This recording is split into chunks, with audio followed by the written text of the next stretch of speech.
The members in the gallery, I should start by saying this is not a resignation statement. That was last week. This week is a return to my normal business as an ordinary backbencher, carrying out the scrutiny of business. I thought it'd be rather mundane until I walked into what appears to be this rhetorical firefight we've had so far in the debate. But before I come back to that, the taxation cross-border trade bill and its partner, the trade bill coming tomorrow, are vital pieces of legislation. In the newspapers of the weekend, I read that some people were so cross with the white paper that they were proposing to vote against this. Well, I don't think they can be much more cross than me with the white paper, but I do urge them not to vote against it. These are vital pieces of legislation, and they are necessary, whether we have the government's white paper policy, my old white paper policy, the FTA that some have talked about, or indeed even the World Trade Organization outcome. In every single case, we need these bills, and therefore I will be supporting them. Now, I want to speak, however, directly to the new clause proposed by my right honourable friend, the member for Broxbourne. I will do so without impugning anybody's motives, questioning whether somebody is interested in the national interest or not, and I will not be firing any jibes off. I'm not quite sure who she was referring to when she talked about having an excessive attachment to public office, but I don't think it was me. The simple truth is that this is a vitally important argument. It is central to the whole question of the economic aspect of Brexit. Brexit's not just economic, it's democratic as well, but it's central to that. And I will put to one side in my arguments the fact that being out of the customs union was actually in the Conservative Party's manifesto, and therefore one which, in theory at least, we are committed to. Now, the arguments go right to the heart of the principal issues.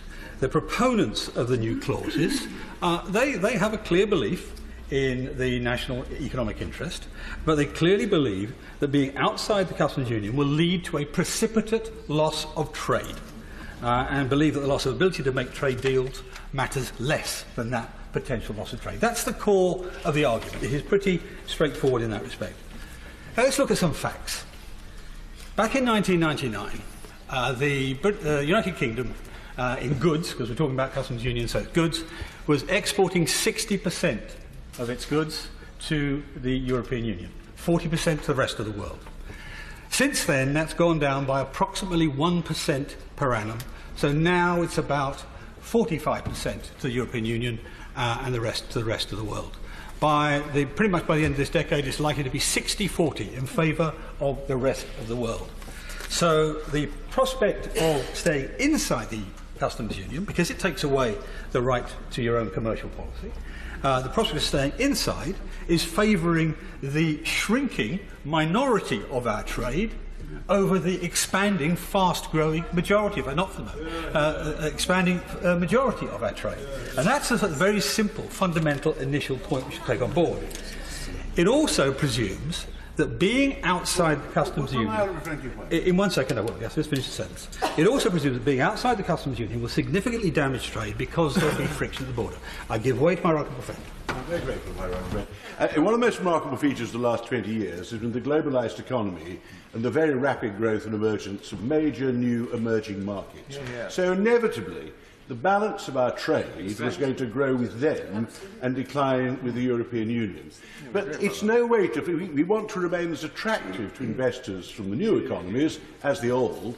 It does us no advantage in our dealings with China, Brazil, India to damage the value of our access to the European market. It's outside events that have altered this balance. It's not a failing of our EU arrangement. My honourable friend was being uncharacteristically inattentive, because that's exactly what I said. Because of the growth in world trade, that's what's going on. And he's exactly right that the fast growth in world trade is one which we should take a great interest in ourselves, because we are best placed probably in most countries in the world to take the most advantage of that. But also within his comment was a presumption, which I was about to address, that the friction on our trade with the European Union will cause enormous damage. Low friction, but friction will cause enormous damage. Let me get, I'll give way for once. I'll have to constrain this because of the time limit, but I'll give way once more. I'm very grateful for my right honourable friend. Would you confirm that there are many successful manufacturing businesses in Britain today who have these just-in-time supply chains, bringing in large quantities of raw material and component from outside the EU through a system of authorised economic operators, electronic manifests and settlement of any bills not at the port? There aren't people sitting in boxes in the port taking the money. My right honourable friend is exactly right. It's an issue I'll return to in a second. But before I do, I just want to make a point about this friction. The presumption in all of this is that we have a magical, frictionless system at the moment. Well, actually, we'll have seen on our television screens that that is not true, because this entire House will have watched Operation Stack in progress during the course of various years in the past. Operation Stack is what we do when one of the ports gets locked up for one reason or another, strike in France or whatever. Operation Stack has been operated 74 times in 20 years. In 2015, it took about 31 days of friction. So, and our businesses, the just-in-time businesses, the perishable goods businesses, all coped with it. So let's not frighten ourselves when doing this negotiation. Let's not frighten ourselves. Nobody wants it. Nobody likes that, but they cope with it. That brings me to the point that my honourable friend, in fact, the honourable gentleman for Dover pointed out, of course, that with World Trade Organisation facilitation, we will actually minimise the friction on trade through these ports, as indeed was reinforced by my right honourable friend who spoke just now. Now, secondly, while people understandably focus on some of the pressure points in this, most particularly Dover, which we heard about a second ago, they forget that there is strong competition between the ports in the North Sea and the ports on the Channel. Zeebrugge and Antwerp and Rotterdam all want to increase their throughput at the cost of the Calais-Dover crossing. So when we are outside the European Union, they are already preparing for increases in throughput in their own areas and preparing for the increase in work, because there will be some increase in work. But again, as my honourable friend says, that won't happen at the border. It'll happen before they get there, or it'll happen after they pass through it. So our so-called dependency on French ports will turn out to be illusory. Thirdly, in support of the argument that say any friction at the border is unacceptable, we hear lots of talk about supply chains. We had it from my right honourable friend who proposed this clause. The simple truth is that they ignore the fact, as was pointed out by the Honourable Member for Harwich, I think, they ignore the fact that lots of international supply chain operations operate across borders where there are customs, tariff, currency arrangements. And I happen to know one of them very well, because I operated a business across just such a border myself, between Canada and the USA. Through the most difficult, and I went back last year to indeed respond. No, I'm not going to give away now. I went back last year to look at it again, and yes, it was 15-year-old technology. Actually, it could be better now. It could be faster.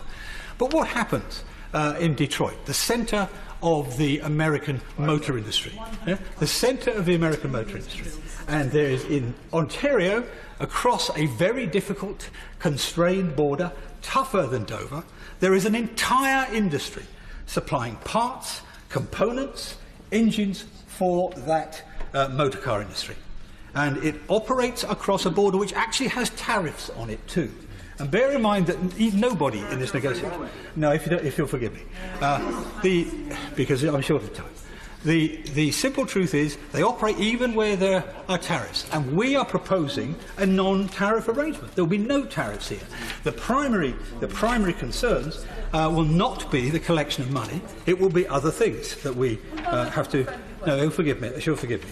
The issues that remain at the border will depend on the customs policy we decide on, and that is very, very clearly going to alter how that border operates. It includes rules of origin, as already been pointed out, tariff paid status if we are in the future customs arrangement. That's more difficult, actually, than rules of origin. and regulatory compliance. None require action at the border. So all can be dealt with by electronic pre-notification or pre- or post-audit, either at origin or destination. Now, the most difficult issue in this negotiation relating to borders has been Northern Ireland. No doubt about that.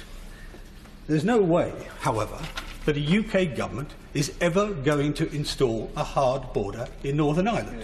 That is plain as a pikestaff. No UK government would risk the peace process that's been going on for decades. Not required. Neither will the Irish government. I cannot imagine in a century that an Irish government would do that either. What many people forget, however, is that there is already a border there. There's a currency border, there's a VAT border, there's an excise border, there's other tax borders. So they are operated north and south of the border by the British or the UK and the Irish tax collection and customs collection organisations operating together using intelligence-led intervention. Much is made of 300 border crossings. One of the outstanding issues with the customs being outside the customs union, as somebody has said, is the issue of rules of origin. But in Northern Ireland, there may be 300 border crossings, but there are only 6 ports. So rest of world imports can actually be surveilled and controlled very straightforwardly. So the issue there, which has got much more difficult since it's become politicised, it was actually working quite well in the negotiation before it became politicised, is eminently soluble. Soluble by technical means, soluble by cooperation between the two states.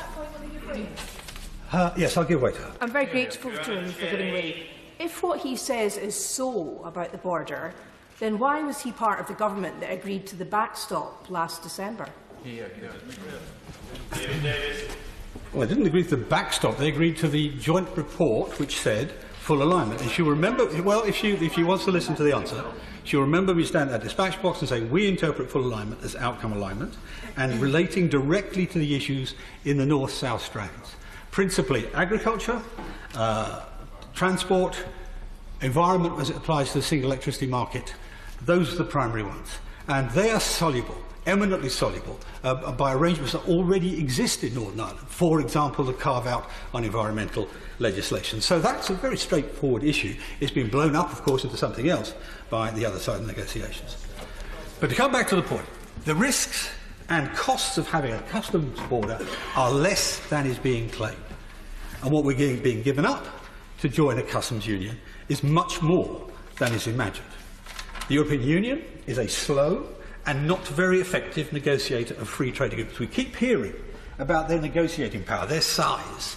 Actually, the fact that they represent 28 different countries means they come up with suboptimal outcomes all the time. And actually, we're the country that does least well out of the European Union's free trade agreements. They almost never involve services, for example, our primary trade. So the EU is slow, it's not very effective negotiating trade deals. But we will be smaller, of course, but many, many countries that are smaller than us do very, very good trade deals. Switzerland's a very obvious example, and it's much more effective than ours. We're bigger, remember, by the way, when we talk about how small we are, we're bigger than the bottom 18 European countries put together. So we're not small by any normal measure of the word. We also have huge advantages over and above our economic weight. We have the English language, we have English law, we're leaders in life sciences, artificial intelligence, internet, medicine, a whole series of areas. And we are one of the leading countries in terms of intellectual exports. Services encompasses intellectual exports. And in that, the English language is the most powerful weapon possible. Yeah. So what this proposal would do is try and deal with a problem which is less bad than they think, and in doing so, throw away a power, throw away a right, which is incredibly important, much, much more important than they think. They are trying to defend a false past and giving up a real future. There we go. Yeah.